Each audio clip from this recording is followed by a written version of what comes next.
Hello नमस्कार हमारे channel में आपका स्वागत। हम आपको बहुत ही महत्वपूर्ण जानकारी देने वाले हैं। ई अटेंडेंस को लेकर हाई कोर्ट ने स्पष्ट कर दिया गया है कि शासन ने जो भी ई अटेंडेंस लागू की है वो लागू रहेगा। अब ई अटेंडेंस पर कोई भी रोक लगाई नहीं जाएगी। याचिकाकर्ताओं ने हाई कोर्ट में याचिका लगाई थी, वो वापस लेनी पड़ी और अब ई अटेंडेंस अतिथि शिक्षक और शिक्षकों को लगाना अनिवार्य रहेगा, ऐसा हाई कोर्ट का कहना है। मैं पूर्ण विस्तार से जानकारी देने वाला हूँ, लाइव वार्ता भी आपको सुनाने वाला हूँ क्या कहना है हाई कोर्ट का और शासन का क्या कहना। वीडियो में बने रहें, वीडियो पूरा देखें, वीडियो अच्छा लगे तो लाइक करें और चैनल को सब्सक्राइब जरूर करें ऐसी अपडेट पाने के लिए। जबलपुर से आ रही एक बड़ी खबर से बुलेटिन की शुरुआत करेंगे। दरअसल ई अटेंडेंस पर हाई कोर्ट ने एक बड़ा फैसला लिया है। सरकारी स्कूल्स में ई अटेंडेंस पर हाई कोर्ट ने शिक्षकों की याचिका को खारिज कर दिया है और ई अटेंडेंस को शिक्षकों ने चुनौती दी थी। सरकार ने ई अटेंडेंस का आदेश जारी किया था। सरकार की तरफ से निर्णय यह लिया गया था कि ई अटेंडेंस लगेगी शिक्षकों की और इस पूरे मामले में अटेंडेंस लगाए जाने के संबंध में सरकारी टीचर्स ने विरोध जताया था और ऐसे में अब ये जानकारी सामने आ रही है। जबलपुर से इस वक्त की एक बड़ी खबर। जबलपुर हाई कोर्ट ने एक बड़ा निर्णय लिया है जिसमें ई अटेंडेंस जो सरकारी स्कूल के टीचर्स के लिए प्रावधान सरकार की तरफ से किया गया था उस पर अब बड़ा फैसला लिया गया और उस बड़े फैसले में स्कूल टीचर्स के द्वारा जो दी गई चुनौती थी उसे कोर्ट ने खारिज कर दिया है और अब स्कूल टीचर्स को भी ई अटेंडेंस लगाना अनिवार्य होगा। थंब इंप्रेशन हो, फिंगर इंप्रेशन हो, जैसे बायोमेट्रिक अटेंडेंस या ई अटेंडेंस का जो विषय है इस पर गवर्नमेंट स्कूल के टीचर्स के द्वारा बड़ी चुनौती इसे दी गई थी, लेकिन अब कोर्ट की तरफ से बहुत स्पष्ट कर दिया गया है कि इस मामले में सरकार की तरफ से जो निर्देश दिए गए हैं उसका पालन आपको करना ही होगा।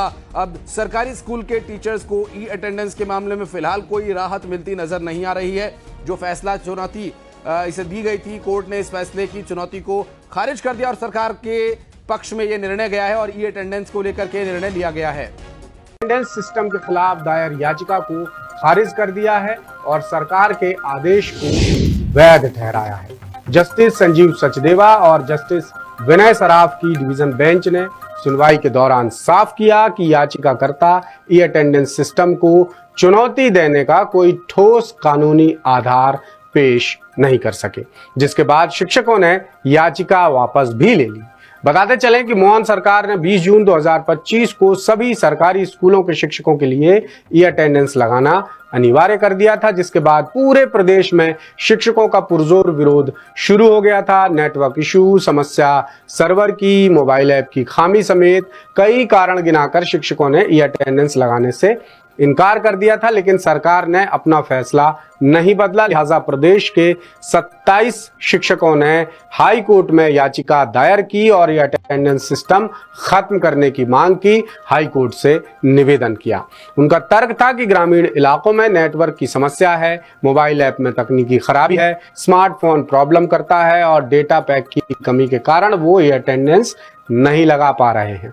इस पर सरकार ने कोर्ट को बताया था कि प्रदेश के ज्यादातर स्कूलों में नेटवर्क की कोई समस्या नहीं है, क्योंकि वहीं पर पदस्थ कई शिक्षक पहले से ही हमारे शिक्षक मोबाइल ऐप के जरिए ई अटेंडेंस लगा रहे हैं। फिर नेटवर्क की समस्या कैसे हो सकती है, ये सरकार का कहना था। सरकार ने आंकड़े भी बताए थे कि प्रदेश के करीब 73% सरकारी टीचर्स मोबाइल एप्लीकेशन से ही हाजिरी दर्ज कर रहे हैं। फिर ये कौन से शिक्षक हैं जिनको नेटवर्क की समस्या आ रही है?